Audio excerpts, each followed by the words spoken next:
Rafael, is your microphone on? It is. Yeah. Yeah. Should I turn it off? No, no, no, please don't. Excellent. Then I'm still here. Okay, so please go. But we have no sound. You have no sound? Sorry, there is no sound on the video? No. Okay. I think there should be sound on the video. I don't know what to do. Can I play again? Sure, try it. Can you hear? Hi, sorry. If you look at the chat, I put the picture from earlier today because this has been a recurring problem. You look at, can you see the picture I sent? So when you share your dashboard,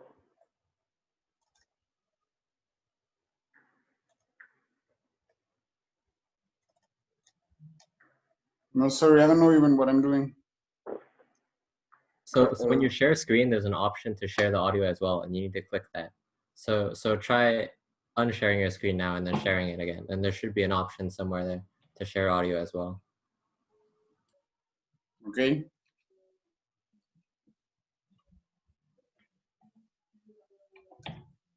I'm sorry, this is super new.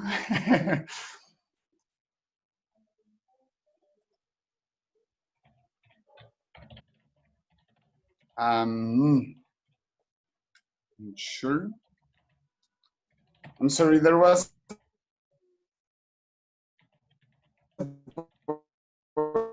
saying like how to share audio.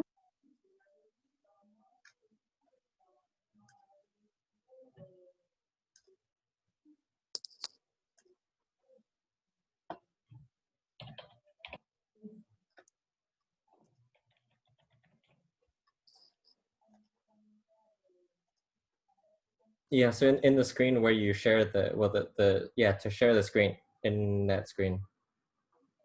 So is that one, right? There should be like a box that you can tick to share audio.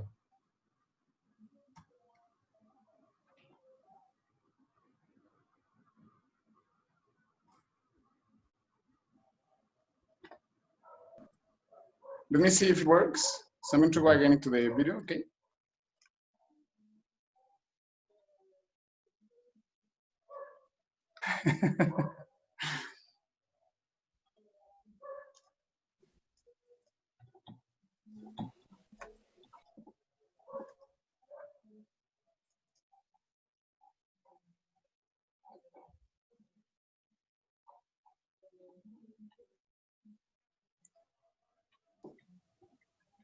Of a terrorist group, specifically Boko Haram.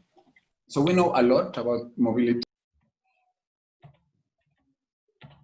because we know, for instance, the location of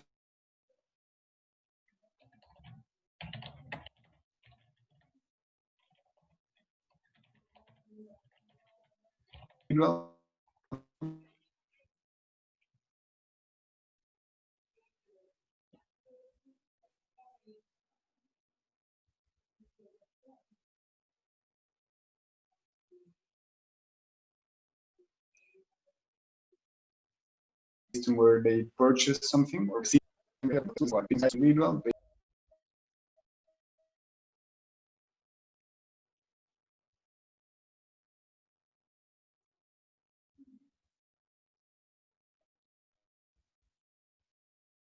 Something or based on where they were.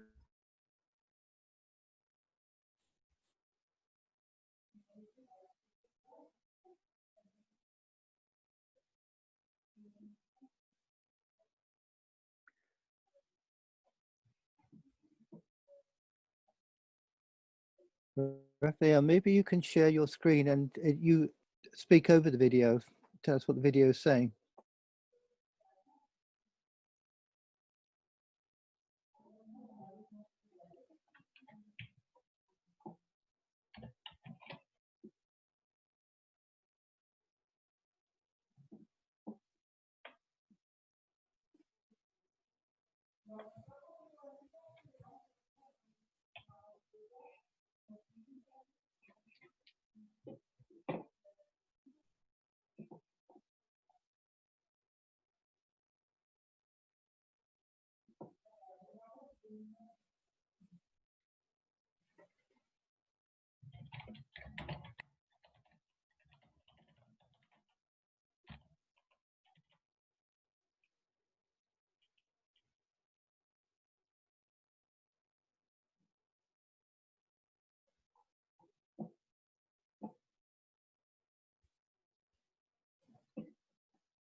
Rafael, your microphone is off.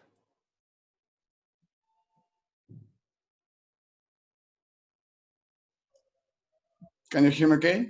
I can hear you fine now. This is super complicated. I'm sorry, it has been super If eventful presentation. If you can show us your video, you can talk over it and tell us what's in it. Excellent. If you So, do that. Yeah, I will just go through the slides because I think it's just easier.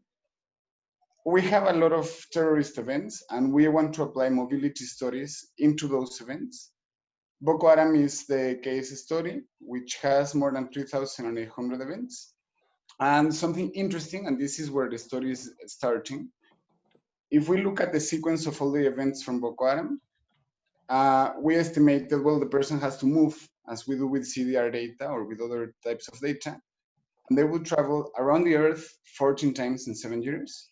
They would travel in total 310 kilometers each day, and they would be working, meaning parting in the event or traveling more than 100 hours per week. So that means it cannot be a single person, right? Or a single group of individuals. Because it's a terrorist group, we know barely little about the actual structure and about if they were disorganized or central and so on. But just by looking at the mobility, we can tell that it cannot be a single cell committing all these events. So then let's try something using the specific data that we have. We know where the events happen, but nothing else. Really is a super secretive group, of course. And therefore we know little about where they move, where they live, and etc. And something relevant to consider is that they mostly act in northeast Nigeria, which used to be a lake, now is not a lake, but therefore it's quite pantaneous region with muddy terrain and lack of infrastructure. That really means that it's super difficult for them to move a lot, right? And if they move a lot, it's very costly because there isn't like roads and infrastructure as we are perceiving.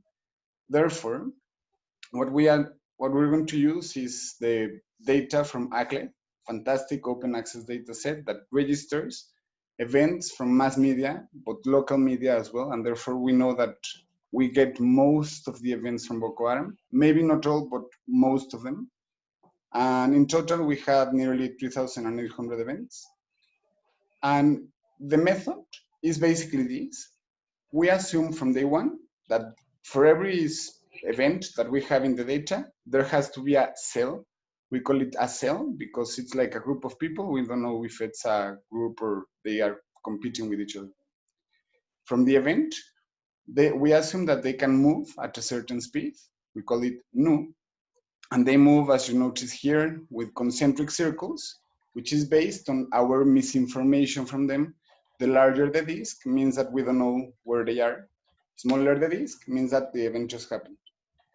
If an event happens far away from where the cell is, then we know that there is a second cell.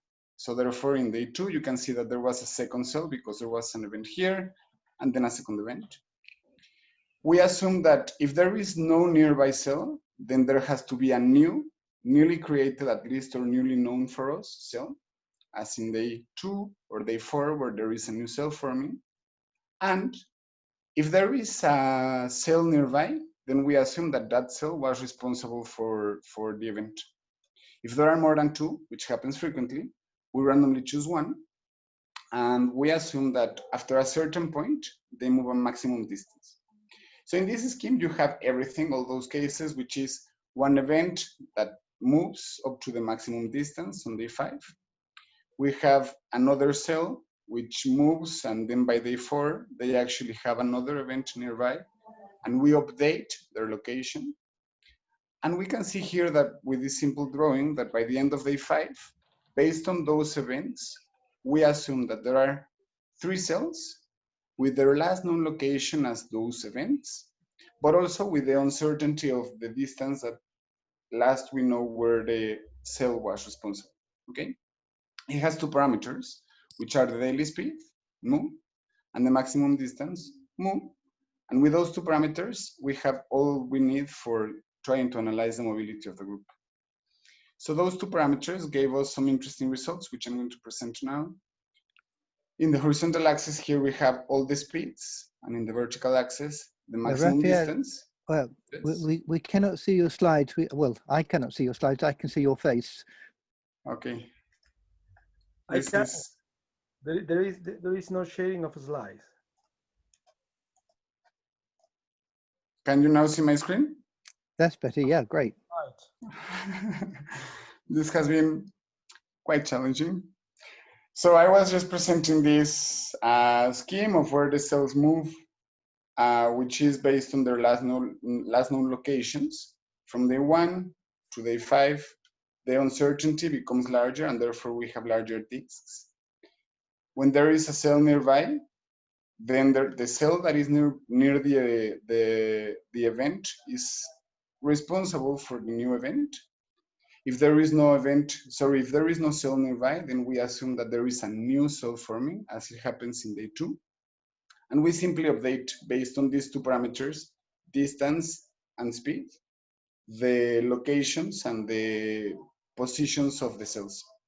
We analyze 3,800 events, and then we see, well, by the end of the period that we have the data, what would we have so far? Okay. The results, I mean,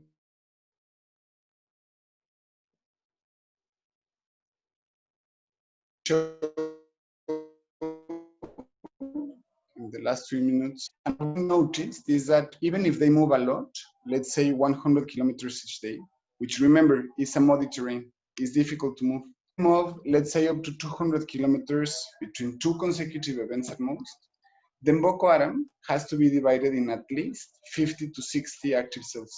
So it's super highly fractioned. And this we obtained by simulating the different mobility between sequences of events. Even if they move 180 kilometers and 300 kilometers per hour per day, because events are happening simultaneously between a market in the North Nigeria and a square in East Nigeria, then they have to be separate, disaggregated cells. We obtain this by simulating a sequence of different results. And then we try to say, well, what happens if there is a specialization, meaning one of the cells conducts drone or air strikes, other cell conducts more suicidal bombs or explosions in squares. And we notice that there is a specific band in which we obtain a higher level of specialization with more armed clashes or suicidal bombs or so on. And with one of our co-authors, specialized person in Boko Haram, we discussed that we don't know really the speed, we don't know the maximum distance, and we cannot know it. But somewhere around here seems more plausible because it has a higher level of specialization with restricted speed and maximum distance. So although we don't ensure, we analyze these ones. Okay, a few And more something minutes. interesting, excellent, is that although we analyzed all the speeds, what we notice is that, for instance, the active cells, or those who are part in an event in the last year, or total cells, it doesn't matter how we take the speed or the maximum distance, there were shocks suffered by the terrorist group in early 2015, because you see there was an increase. But this increase, we obtained it with all the speeds and with all the maximum distances. So what is interesting is that, yes, although our method has 2 parameters, they are difficult to know really, and we don't have information to control them. What we notice is that, well, there was a shock in 2015, and unfortunately, a drastic increase in 2019. So our mobility studies, you can look at the results in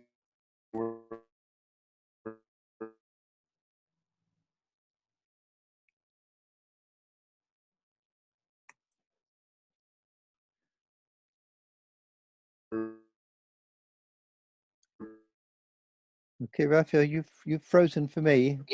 Same. Okay. Well, we'll wait for him to come back. We'll take.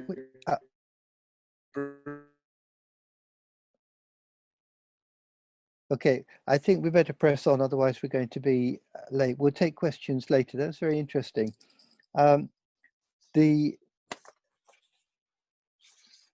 So I guess I don't know how we disconnect, Rafael. Is that easy to do? Anybody know how to do that?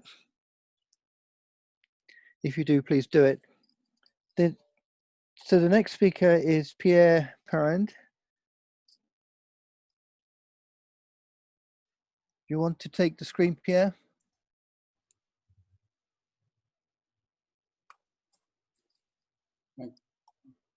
I'm back, but sorry. Okay. It has been so difficult. Yeah, we'll take some questions later. But if Pierre, if you want to start.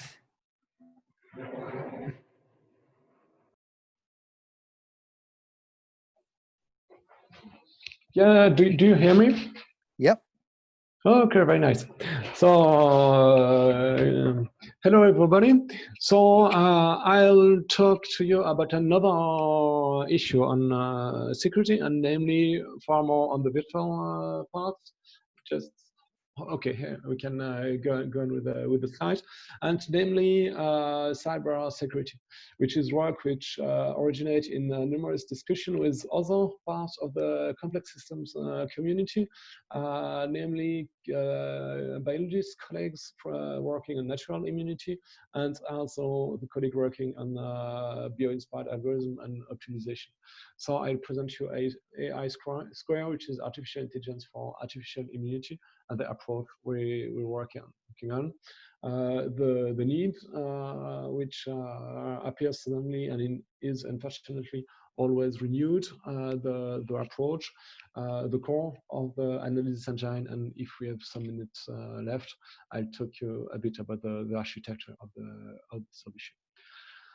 So the issue with cybersecurity is always renewed. While preparing this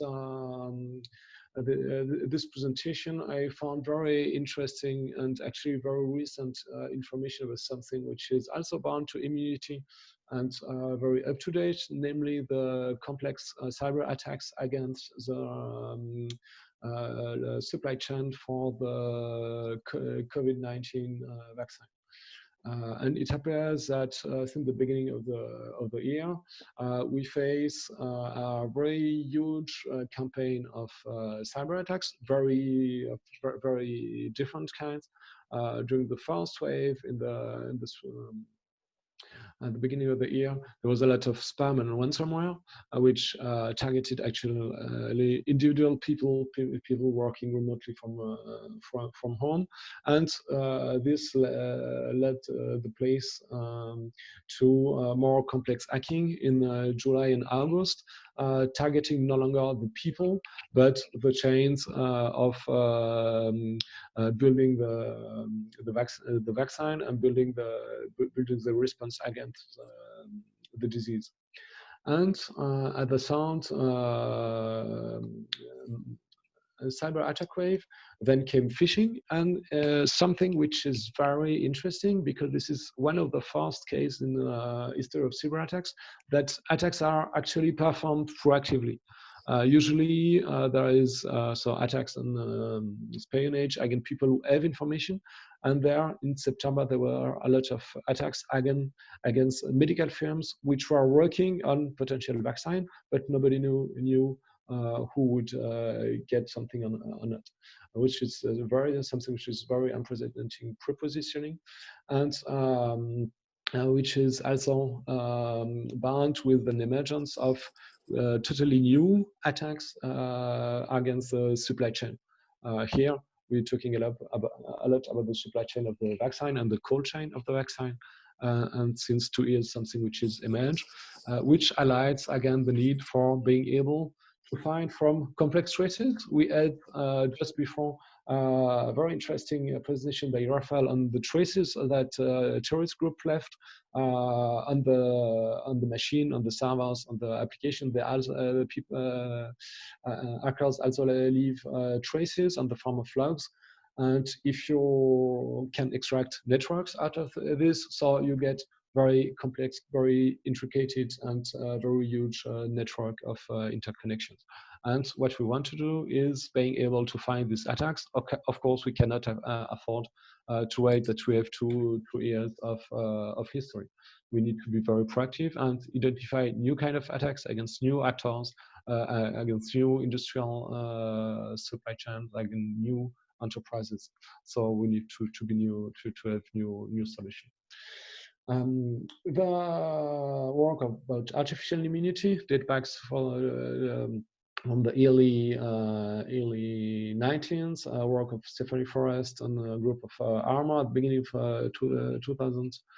In 2000, we defined the architecture for artificial immune systems to support something which is very important, is first to be able to make detection, but second also to be able to support distribution and scalability, which are very important properties, and something that we want to emulate. I won't go into the detail of each individual layer, but basically you have 3 layers.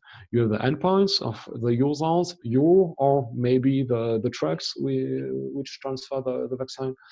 You have a centralized level where we can basically consider that we have resources, unlimited resources as data centers to perform very, very heavy loaded analytics. And we have in the middle network level where you can have local control activities, which is the place where virtual vaccination is also performed, while you can have interaction with the users.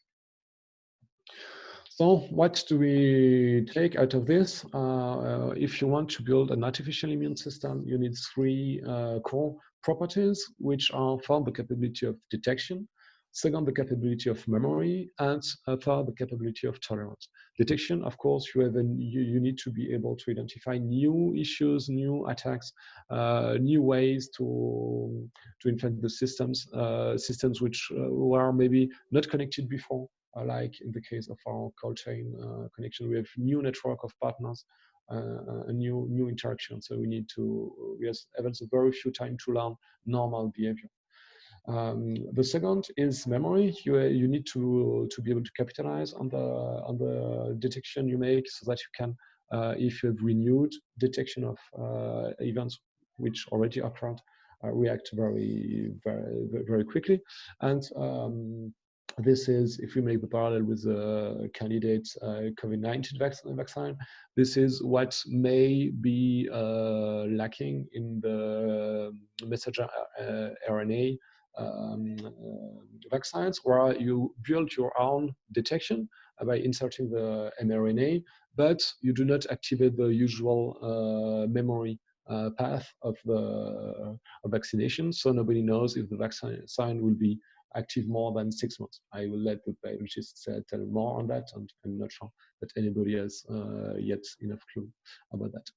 And the third part, which is very important, is to be able to have tolerance.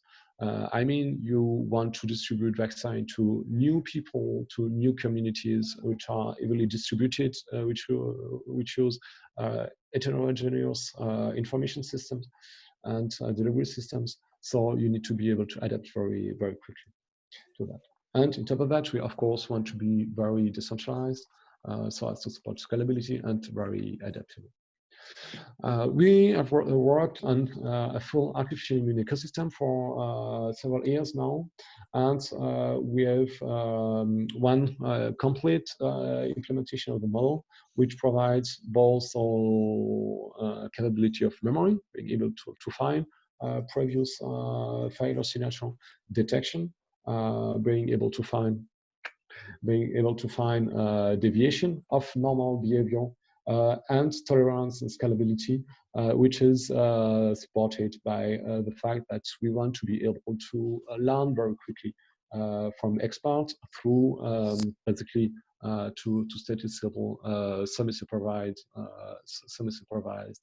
learning, but we want the expert to be able to bring a lot of knowledge in the system. So the challenge is really how we can enforce detection, memory, tolerance in infrastructure which are very complex and very heterogeneous. So the solution we're currently working is, and we have first result of that, is the GAD model, which is graph-based anomaly detection, where basically we extract the behavioral traces, scenario graphs from the attacks, from the traces, from the logs, and from that we build what you see here on the left. That's to say graphs which represent the different way of attacks. Interestingly enough, this this graph can be able to match, are able to match quite different attacks which follow the same approaches, but with a lot of variation between the way the steps are bound one to the other, and with highly technical heterogeneity, and also have a very big variation of the time between the individual steps. So how we can identify these graphs in the world in our network of traces? We use a variation of ant colony and ant miner approaches, and we use that to be able to first identify the important tracks which are followed by the attacks, but also, and this is where the ant colony approach is very important, although to forget the paths which are less interesting and which disappear. So this is a very important way for supporting adaptation. So here, just how we support both evaporation and increment. The model was, in the meantime, quite improved quite a lot. And this approach enables first to be very adaptive, to learn very quickly new elements, and at the same time to be quite prudent and not to react too quickly. And we compare with BDMAC, which was a model design based on Bayesian network, which do not have these properties of learning and forgetting, which is very more aggressive and provides a lot more of noise in the detection. So I have 1 minute left. So very quickly about the architecture, with both the full path, how you can extract the data, especially from sensor networks, and send them to a visualization and analysis part, which is something which is not trivial, and a full cognitive architecture, which include the data sources, a data lake, which gathers the information, analysis engines, and two knowledge layers, one for integrating expert knowledge and the other for integrating adaptations. And the next challenge we want to address is the fact that we want to be able to transfer this information and to let this information be very explainable. We want to be able to scale up in the analysis capability to use, especially neural networks for handling huge masses of data, but we want that the output of these neural networks keep very explicit for the administrator, system administrator. We need to react. So we're working on applying this graph and GAD model and graph-based network to provide explicit and explainable information to the admin system and transferable to other instantiation of the artificial immune ecosystem. So I get the time is over, so it's time for some questions we can do. Okay, thank you. Any questions? So I have a comment. I don't know if I understood correctly, but you're using some kind of pheromone approach to pick out the tracks. Yeah. Yeah, exactly. Very Strasbourg. We like that, and actually, this the example is the test we made to compare with classical Bayesian approach show that it's quite powerful to support integration of expert knowledge. Okay, great. Any other questions? Do we have Elie here? Our next speaker.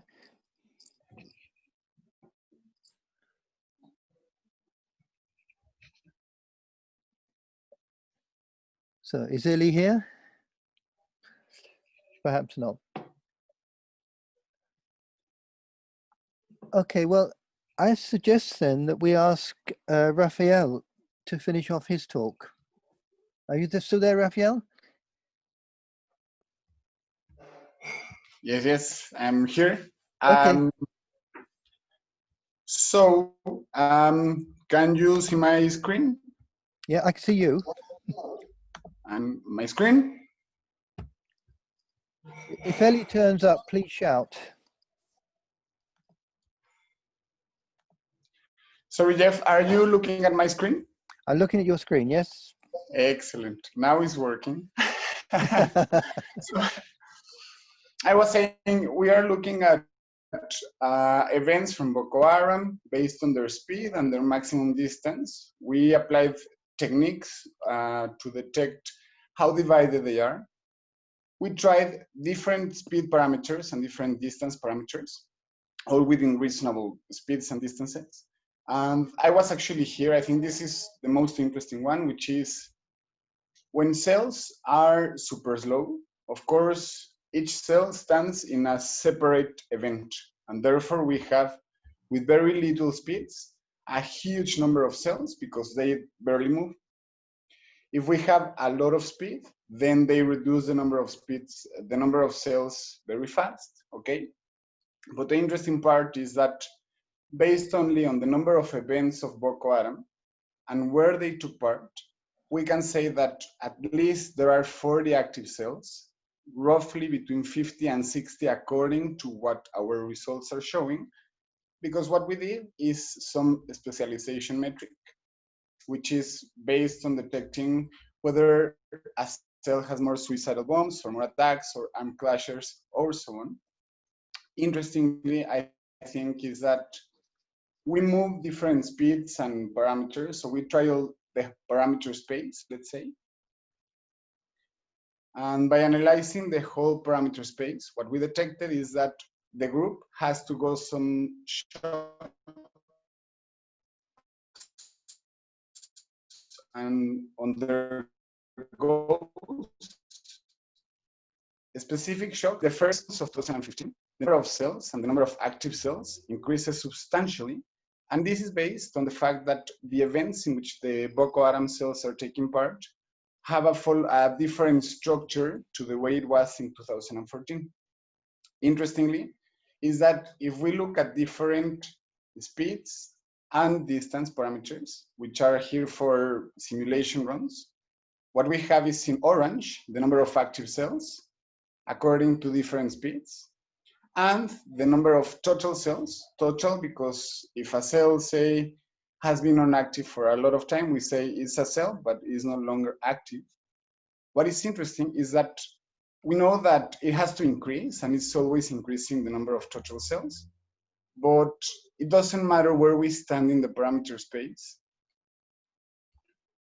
We detected that in early 2015, there was a huge clash in the terrorist group based on their mobility patterns, because it doesn't matter which speed and which distance between events we analyze, there is a huge increase in the number of active cells and in the number of total cells, okay?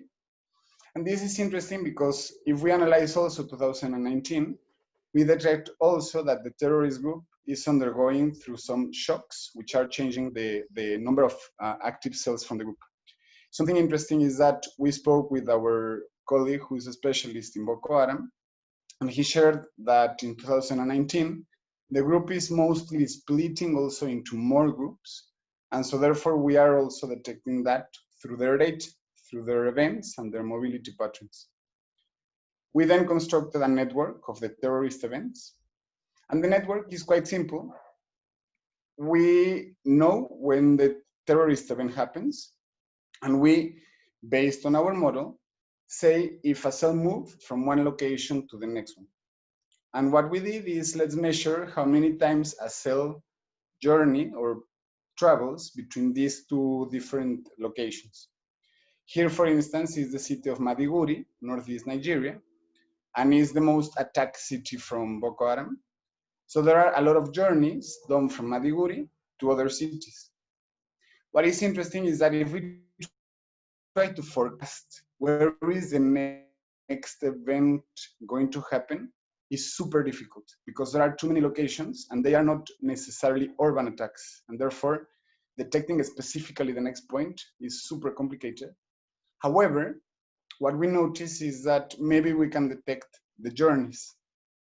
So the journeys of the cells are super interesting because maybe we can stop the cells when they travel from one location to the other, especially if the cells are traveling very frequently between these two sequences of locations, right? So for instance here, Madiguri and a location in the west of Madiguri is the most frequently traveled journey from Boko Haram. But again, we don't know the speeds and the distances. If we look at different speeds and distances, we look at how the mobility between cells happens frequently between different paths. What is interesting is that, okay, if they move a lot,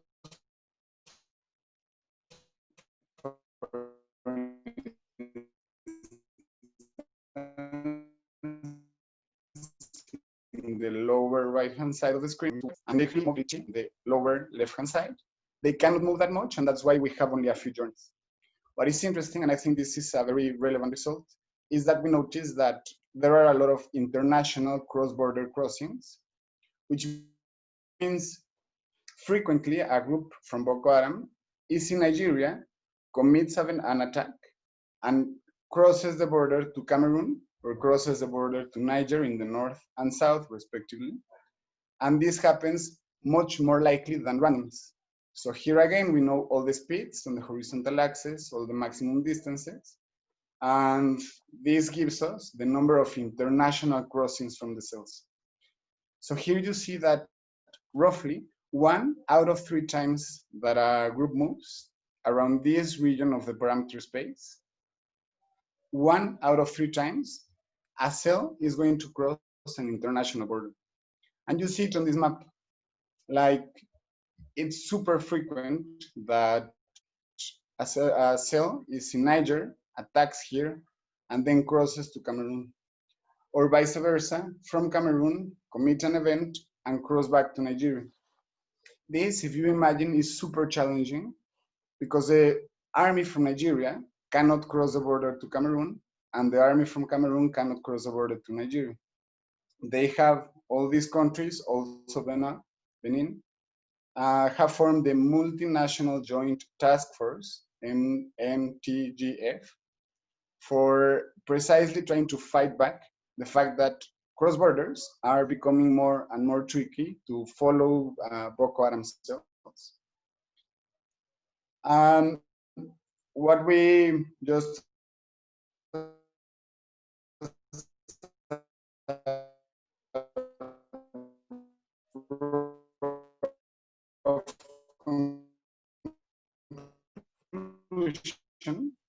what we detect 50 cells that match to one of the cells, or if we arrest the number of events is going to be reduced by 2 or 3% because there are 50 cells, and therefore it's extremely challenging because they are so highly fractioned. They are active in the region and they move. When they move, chances are that they cross an international border, which also is challenging again. So therefore, by looking at the mobility of Boko Haram, I think we detected that it's going to be a challenging topic for the upcoming years. And pretty much this applies to other terrorist groups and, for instance, cartels in Latin America, where you have a very secretive group such as Boko Haram or Al-Shabaab in East Africa or Cartel del Golfo in Mexico. They move a lot, and when they move, you don't really detect them because they are not showing that they are part of the group. If you dismantle one of them, the chances are that you will not have much impact because they are so highly fractioned. And there are these safety havens, which in the case of Boko Haram are the international borders. If you want to look at our results, now with more time, I can tell you this is work that we did with Neave and Olivier Walther. And our results so far in applied network science, you can read uncovering the internal structure of Boko Haram through its mobility patterns. And I'm super happy to take some questions, and I will upload the video to Twitter if you are interested. Okay, great. Thank you very much. Does anybody have any questions? Well, I have a couple of questions, but one of them is, whether this, what you've shown us, is this the basis of a tool that could be used, for example, by the governments of Nigeria or Cameroon?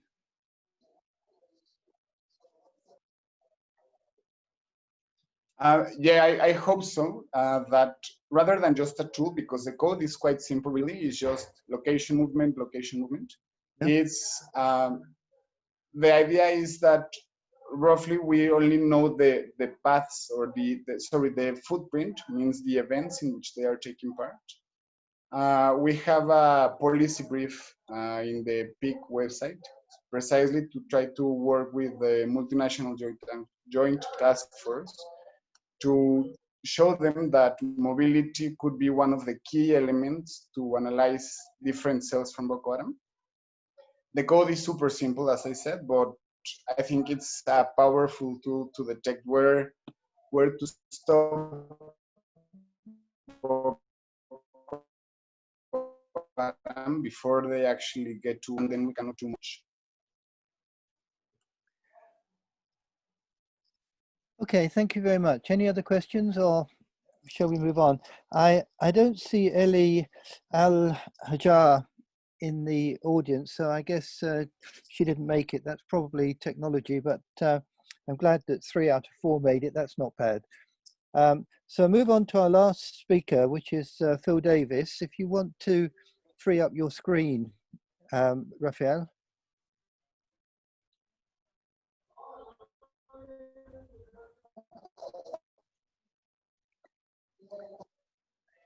So Phil, are you able to share your screen?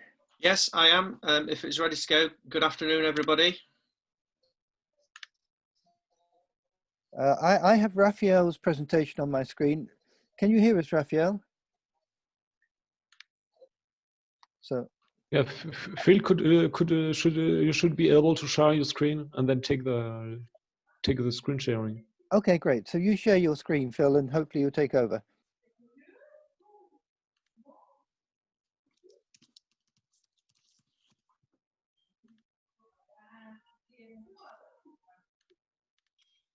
Okay, is that working? Not yet. Not yet.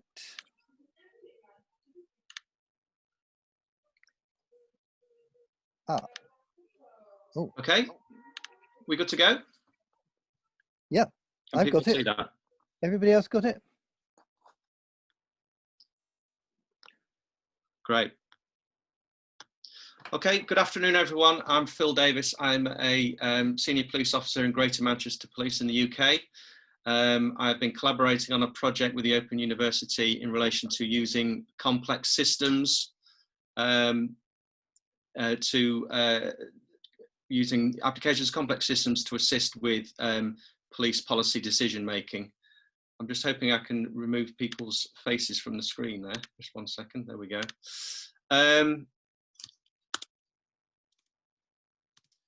Okay, so what have we been doing? We've been looking at ways to use agent-based simulation. We've been identifying areas within Greater Manchester Police, within the system itself, that would benefit from agent-based simulation work. We've been collecting data that would assist us in building the behaviour of the agents within the system, and developing a measurement and scale framework that allows us to build out our simulation work using a measurement scale based on qualitative data, and using a scale within the simulation that is not numerically based but symbolically based. And as part of the research studies, the prototype simulations are now in place, which are being worked on for verification. So in the initial piece of work as part of this research, I looked at agent-based simulations that were already out there that were police orientated, particularly in and around security of patrol. Patrol is certainly a more popular topic area for simulation around policing, and there's 3 key simulations there of interest. The reason I bring up all 3 of these is that they're all based on quantitative police data. So the top one is based in and around the movement of vehicles using global positioning. The middle one was in and around understanding criminal activity from crime reports, and the bottom one was in and around patrol patterns based on highway blockages. And all of those use large data sets that are quantitative based around how patrol happens. What I was particularly interested in is how qualitative data could be used to program simulated agents to give some kind of intelligence as to whether policies on patrol were working or not. So the area of focus was in and around the Rochdale Policing District, which is in north-east of the Greater Manchester area. It's a district in itself in relation to, it's got its own policing team. And as you can see from the right, the rank structure of the UK police, very hierarchical and could be described as various fractals of command in terms of that hierarchy. And the focus of this simulation was gathering data from that bottom area there. So those neighbourhood teams that were within Rochdale, and the police community support officers that work within that team. Now, what is a police community support officer? So the focus of the study, the agents that I wanted to simulate were non-warranted uniformed staff. They have the front line of patrol within the UK, usually on foot or on pedal cycle. They have the low-level crime and disorder kind of work. They're particularly focused on being visible in the community and contributing to crime prevention within the community, and they very much take pride in their work of being that first line of interaction with the community for Greater Manchester Police. The focus, what we were trying to do was trying to find a way of these agents emotionally accepting and adopting new policy. And this was based on some practical experience from my own point of view in terms of management discussions around new change within, new restructuring, change within the organisation, the cost of that, the benefit you got from it, and any kind of indications as whether large groups of staff would emotionally accept the change and adopt it, and actually the change, whether it would improve their efficiency and their quality of work based on, original concepts of ideas that come from command. So I wanted to look at how we could simulate motivation within a system, and a lot of work went into understanding motivation at work. There's a number of principal theories that could be drawn from. The key point that came out was that there are a number of obvious questions to ask when going out gathering data that would elicit a good amount of information in a structured way from the police officers that would help build a good data set to simulate. And that's so the work around motivation at work theory allowed us to construct an investigation tool to build out the data. So using grounded theory, a number of qualitative data questions were asked in and around what motivates at work. We allowed a free recall from all of the agents to explain what worked well, what didn't work so well, what was it about the dynamic of the team that either motivated them or demotivated them, what was it about the organisation that motivated or demotivated.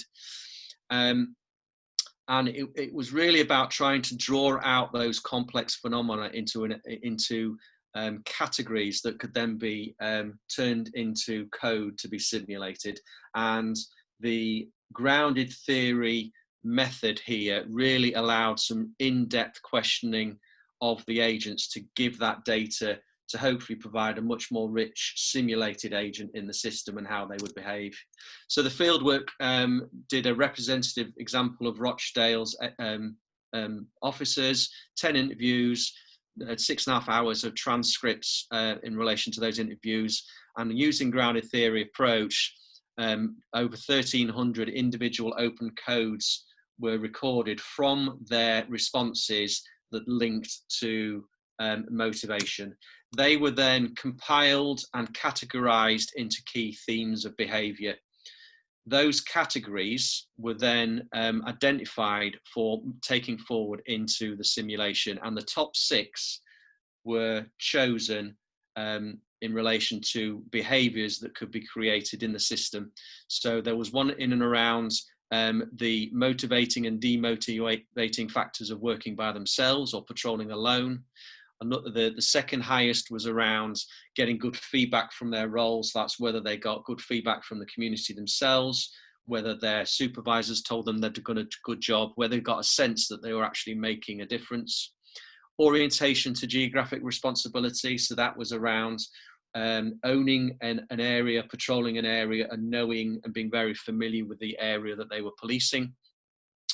The next one was on relevance to role. So if they were given tasks that were directly relevant to what they saw their role was, that was a motivating factor. If they were given tasks that weren't related to their role, demotivating. Availability of supervision and support is obviously an obvious one as to whether they had a sergeant there was motivating or demotivating. And the final one was around whether there was threat and risk of harm in the tasks they would be given. So each of those created 6 phenomena that were taken forward into the simulation, and they quite nicely allowed us to create an acronym called PATROL, which was crowbarred in there just to help us with the presentation of it. So those phenomena were then taken forward into the simulation as a simplex, which I'll demonstrate in a moment. The simplex of those phenomena was then for each agent, they were given a series of tasks during the day, and there was a randomized generator based on some weighting that would give a non-numerical scale or some smileys for how those tasks went. So that was from the very top, big smiley around, you know, this task met the majority of my motivation factors, so I'm really happy with it, to the bottom one where this task had a significant impact on my work. I don't like the way that the work is structured, and the motivation obviously went down.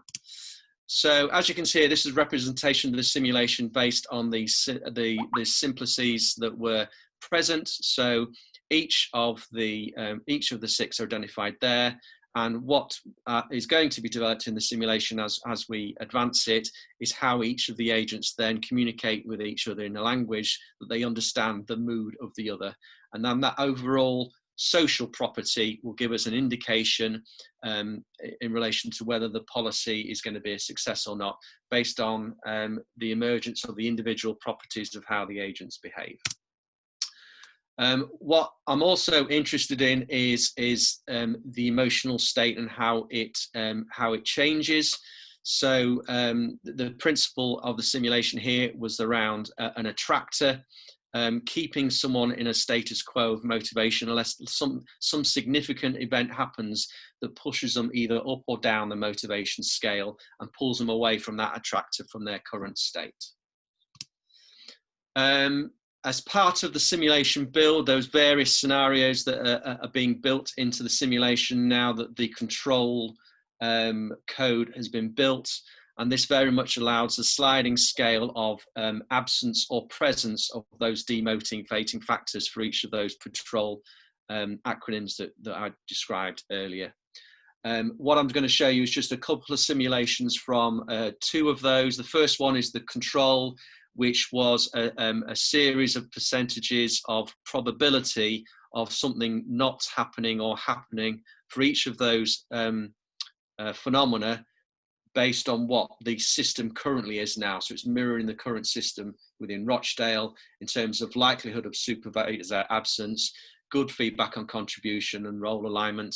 And then I'm going to show you what happens if we take the current situation where the PCSOs are instructed wherever possible to patrol alone, and then we give them a bit of a sweetener by allowing them to patrol with a partner a lot more as a policy change. So here's the control sample, and as I'm talking, the simulation is running through 400 days of simulation, and those are 5 agents moving up and down their mood scale from each of a scale of attractors, where alpha is the very motivated officer to omega being the very demotivated officer, and moving between each of those attractor states.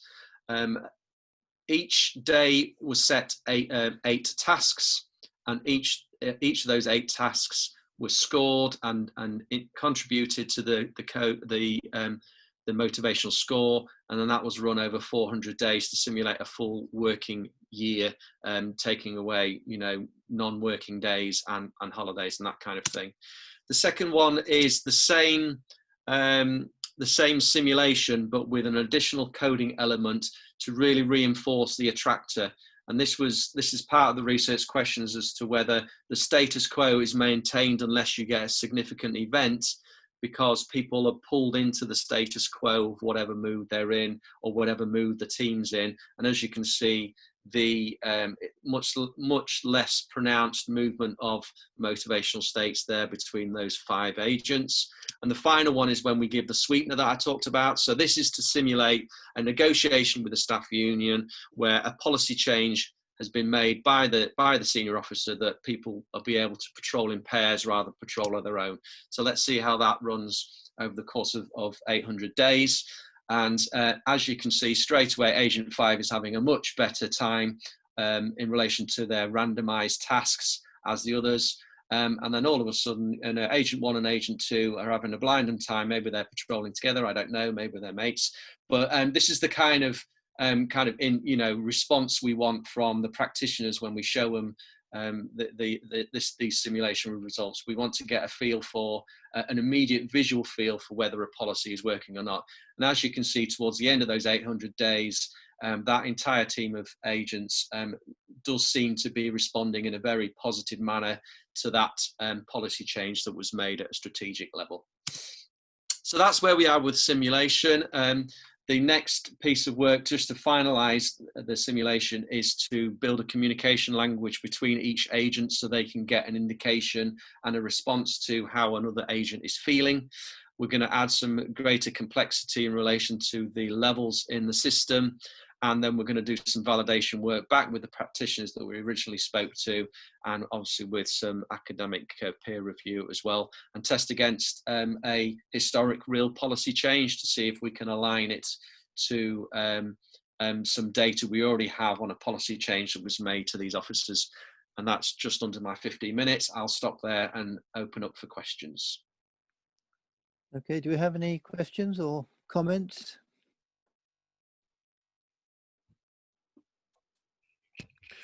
I would have one. So you evaluated in your simulation basically the 2 organizations you presented, so the people alone and in pair.